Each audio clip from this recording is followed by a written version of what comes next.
മദ്യവിൽപ്പന അത് ഓൺലൈൻ ആക്കാൻ വീണ്ടും അംഗീകാരം തേടുകയാണ് ബെവ്കോ. സർക്കാരിന് കഴിഞ്ഞ മാസം അതായത് ജൂലൈയിൽ അപേക്ഷ നൽകിയിട്ടുണ്ട്. സ്വിഗ്ഗി ഉൾപ്പെടെയുള്ള കമ്പനികൾ, ഈ ഓൺലൈൻ ഡെലിവറി കമ്പനികൾ താല്പര്യം അറിയിച്ചിട്ടുണ്ടെന്നാണ് ബെവ്കോ അറിയിക്കുന്നത്.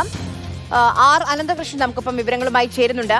അനന്തൻ, ഇതുമായി ബന്ധപ്പെട്ട ചർച്ചകൾ എൻ്റെ ഓർമ്മ ശരിയാണെങ്കിൽ കോവിഡ് കാലത്താണ് ആരംഭിച്ചത്.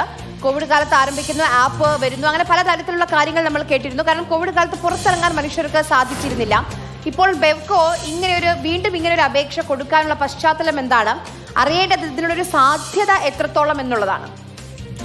ആര്യ, വളരെ കാലമായി ബിവറേജസ് കോർപ്പറേഷന്റെ ഒരു ആവശ്യമാണ് ഈ മദ്യവിൽപ്പന ഡോർ ഡെലിവറി അല്ലെങ്കിൽ ഈ ഭക്ഷണ വിതരണ ശൃംഖല പോലെ തന്നെ പാഴ്സലായിട്ട് ആവശ്യക്കാർക്ക് എത്തിക്കുക എന്നുള്ളത്. അതിന് നേരത്തെ അപേക്ഷ സർക്കാരിന് നൽകിയിരുന്നു. എന്നാൽ സർക്കാർ കഴിഞ്ഞ മദ്യനയത്തിലും അതിനൊരു അനുകൂലമായ തീരുമാനം എടുത്തിരുന്നില്ല.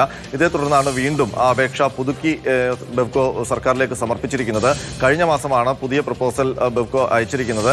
ഈ പ്രപ്പോസലിൽ പറയുന്നത് ബെവ്കോയ്ക്ക് ഇങ്ങനൊരു പദ്ധതി നടപ്പാക്കുന്നതിലൂടെ വലിയ സാമ്പത്തിക ലാഭം നേടാനാകും എന്നുള്ളതാണ് പ്രധാനമായും. മാത്രമല്ല, സ്വിഗ്ഗി പോലുള്ള ഫുഡ് ഡെലിവറി സംവിധാനം, അത്തരം കമ്പനികൾ ഈ മദ്യം വിതരണത്തിനുള്ള താല്പര്യം അറിയിച്ചിട്ടുണ്ട് എന്നും ബെവ്കോ പറയുന്നുണ്ട്.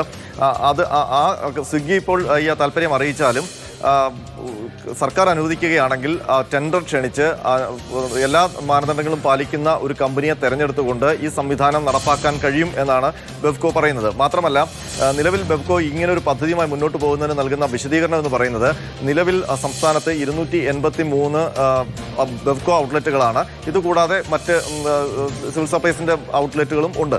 എന്നാലും മറ്റ് സംസ്ഥാനങ്ങളെ അപേക്ഷിച്ച് മദ്യവിതരണത്തിനുള്ള കൗണ്ടറുകൾ സംസ്ഥാനത്ത് കുറവാണ്. അവർ ചൂണ്ടിക്കാട്ടുന്നത് തമിഴ്നാട്ടിൽ ഏതാണ്ട് 4500-ലധികം ഔട്ട്ലെറ്റുകൾ പ്രവർത്തിക്കുന്നുണ്ട്. അപ്പോൾ അവിടെ ഒരു ഔട്ട്ലെറ്റിലും വലിയ തിരക്ക് അനുഭവപ്പെടുന്നില്ല. പക്ഷേ ഇവിടെ ഔട്ട്ലെറ്റുകൾ കുറവായതുകൊണ്ട് ഓരോ ഔട്ട്ലെറ്റുകളിലും ചില സമയങ്ങളിൽ, പ്രത്യേകം മദ്യവിൽപ്പന കൂടുന്ന സമയങ്ങളിലൊക്കെ വലിയ തിരക്കാണ്. പ്രത്യേകിച്ച് വൈകുന്നേരങ്ങളിലൊക്കെ നീണ്ട ക്യൂ ഔട്ട്ലെറ്റുകളുണ്ട്.